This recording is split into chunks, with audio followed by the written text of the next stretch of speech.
Kender du det der med at have et myggestik? Det gør du garanteret. Det er noget, som vi alle sammen har. De her myggestik, de kan være rigtig irriterende, de kan klø, og man har virkelig lyst til at krasse i dem for at lindre den her kløe. Hvis man klør i de her myggestik, og man klør rigtig meget i den, så risikerer man, at det udvikler sig til et sår, der kan komme til at gøre rigtig ondt, og måske endda bløde. Og hvis man fortsætter med at klø i det, så kan man risikere, at det ender ud i, at man får et ar efter det her myggestik. Men bare fordi man har et myggestik, skal man så klø i det. Og hvad sker der, hvis man bruger mindre tid på at klø i det her myggestik? Garanteret alle de her myggestik, du fik som barn, at de er forsvundet igen. Og sådan er det faktisk også med vores tanker. Der er nogle tanker, som vi tænker, de giver rigtig god mening at bruge tid på. Nogle tanker, som vi gerne vil klø i, fordi de frister. Det er ikke det, at vi klør i den, at vi bruger tid på vores tanker, der er problemet. Det, der går hen og bliver et problem for os, det er, hvis vi kommer til at klø for meget i den i for lang tid. Fordi så risikerer vi, at de går hen og skaber sådan et mentalt sår. Og det er faktisk det, der er sådan sigende for den metakognitive tilgang. Der er der nemlig fokus på vores håndtering af vores tanker. Vi kan ikke fjerne alle de her tanker, vi får, negative tanker og bekymringer. Men når de kommer, så kan vi selv vælge, hvor lang tid vi vil bruge på dem. Og til det, der kan man få nogle redskaber, som man kan arbejde med, så det bliver nemmere i hverdagen. Jeg har en baggrund som sygeplejerske og sundhedsplejerske, hvor jeg primært har arbejdet med børn og unge.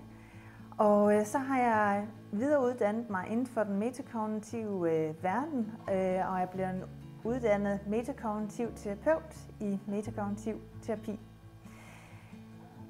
I 2022 der valgte jeg at etablere Teenage Trivsel, som er en virksomhed, som tilbyder ungecoaching inden for den metakognitive tilgang og uddannelsesforløb til fagprofessionelle, der arbejder med børn og unge.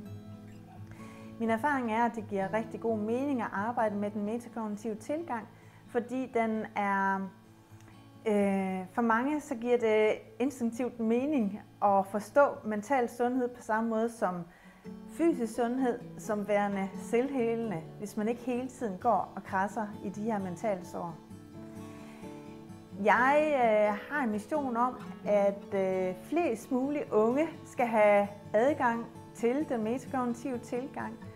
Og derfor så har jeg også et ønske om at kunne komme indenfor på ungdomsuddannelserne, så alle har mulighed for at kunne få indblik i den her tilgang og den her forståelse af mental sundhed, hvor man egentlig også selv er en del af løsningen på de her mentale problemer, som mange af os jo oplever i vores liv. Det er en enorm positiv og empowerment følelse, man får, når man får indblik i, at det her med vores tanker, at vi selv har en stemme ind i, hvor meget de egentlig skal have lov til at fylde i vores hverdag og sætte en dagsorden for, hvad vi egentlig gerne vil med vores liv.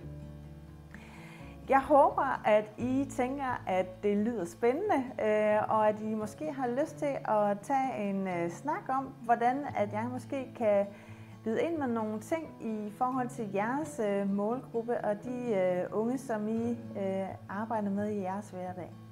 Så tag endelig kontakt, og så kan vi lave aftaler om et møde. Hej hej.